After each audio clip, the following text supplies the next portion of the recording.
Many people say there's nothing better than a warm and cozy electric blanket to ease the winter chill. But there is evidence to show certain electric blankets aren't as safe as we may think. Since 1983, Sunbeam has made almost every electric blanket sold. Evidence indicates Sunbeam knew something about safety risks, but up until the year 2000, made and sold their electric blankets anyway. Blankets that may still be in your home. Fox 13's I-Team reporter Allison Triarci joins us. What's the problem with these blankets, Allison? Steve, they can catch on fire. Since the early 80s, the Consumer Product Safety Commission's recorded thousands of electric blanket fires. These fires have burned and even killed people. A former Sunbeam engineer from Grenada, Mississippi tells us he warned Sunbeam its electric blankets could catch on fire years ago. Emergency 911. Last December, a North Carolina man called 911. The house is on fire? What part of the house is on fire? I can't hear for good night. Hello? Bed. Hello? The bed. What, the bed is on fire? Right. A disoriented James Walker made the call to report the bed fire, but never made it out of the house, despite a 911 operator's pleadings. Get out of the house, okay? Right. All right. Get out of the house. We're sending the police, the fire department out as soon as possible, but I need you to get out of the house, okay? Right. Disoriented by the fumes, Walker hung up the phone and later died inside his home from carbon monoxide poisoning. The fire department concluded his electric blanket caught on fire. No one knows if Sunbeam made the Walker blanket, but back in 1994, Frances McDermott says Sunbeam made her blanket. It caught fire and started a blaze that killed her husband, Memphis City Councilman Ed McDermott.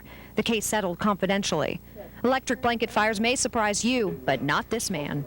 I wouldn't even put my dog under it, because you run the risk of getting injured and burned, killed even.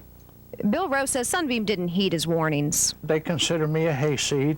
This hayseed is Bill Rowe. He busted secret codes in World War II. He's invented top-secret electronics for the Navy, and in the early 80s, he helped design Sunbeam's first electric blanket. 20 years ago, as a Sunbeam engineer, Rowe designed the blanket's wiring and knew then of a serious problem. We knew it would burn. We'd already had some of the prototypes burn. And as a matter of fact, the first blanket was ever made burned up. Sunbeam electric blankets have wires running through them that generate heat. If that wire is nicked or broken, the blankets have a safety circuit. As shown here, the safety circuit should detect the short and in a flash, turn off the blanket. But these safety circuits don't always work. It didn't work. The fuse in this control did not blow, even though the safety circuit tried to work.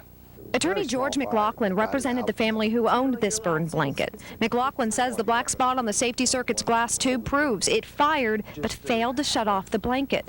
Sunbeam also settled this case confidentially for an undisclosed amount of money. McLaughlin says the blanket's proof of what Bill Rowe warned Sunbeam about 20 years ago. Rowe says Sunbeam knew then their safety circuits didn't always work because he told them. He's kept the evidence all these years. Rowe has a 1983 memo that's been used in several lawsuits. It warned Sunbeam that the safety circuit could have up to 500 catastrophic failures per year. What'd they say in response?